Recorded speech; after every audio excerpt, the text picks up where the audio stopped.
Yeah, I'm a little late to the party by 2 days, but I figured I'd have some fun. So this announcement came out on the 2nd regarding Crunchyroll X Israel, which basically means Israel now owns Crunchyroll. Now I'll go ahead and elaborate on that. As we all know, the narrative around Israel has not been so great on social media. If you've been on Instagram, really funny place there. Instagram, Twitter, or TikTok, the entire narrative around Israel is it's owned by everything, or they own everything. And well, this doesn't help into it, you know what I mean? Like this doesn't help the allegations. This just further backs it.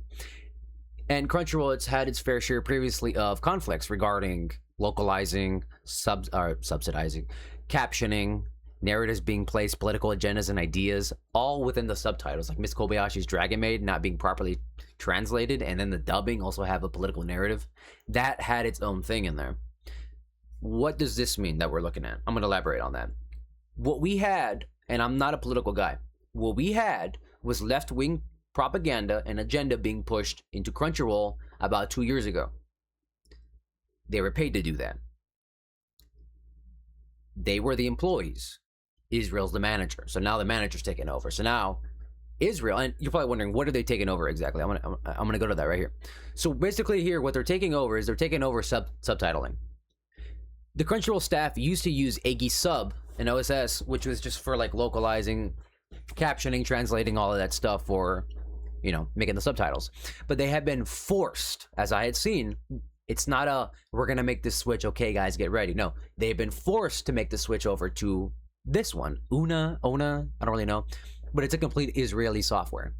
Now, like I said, if you guys don't know what that means, it's as I elaborated before. What it means is if you didn't like that propaganda narrative being pushed, now it's going to be pushed even more because the manager has stepped in. The people that were funding that agenda, and I'm not saying they just fund left-wing agenda, by the way. They also fund right-wing. Politics are owned by Israel. I'm just going to break that down for you right now. Netanyahu just straight up said it.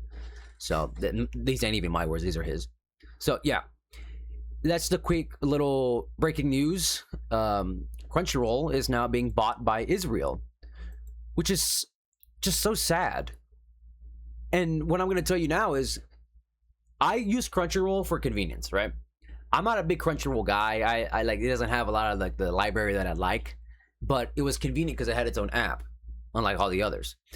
I don't really use my computer that much. I use my PlayStation on a big TV, so I like watching on a bigger screen. So I would use Crunchyroll. The animes on it have been pretty dookie. I mean, Danadon and Clevites all finished and all that, so yeah, there's really no point for me to be on Crunchyroll, and this just makes it worse because now I don't know if what I'm reading is true translation or if it's just agenda narrative pushing. You know what I mean? And that's the thing. Crunchyroll used to be a pirating software. It used to be a pirating website, but then it became legitimized. So basically what I'm telling you is start pirating. Start pirating. And if the full acquisition goes through, because I know it's just the translation and localizing software owned by Israel, they practically own it. They own it. Let's not beat around the bush here. They own it. So I'm gonna take a bet, just randomly throw this in here. They're probably gonna remove Full Metal Alchemist and One Piece for it. Licensing issues. That's my guess, right? Mark my words. Mark my words. All right, yeah, that's pretty much about it. I'm just keeping you up to date, and that's about it. God bless y'all. Take care.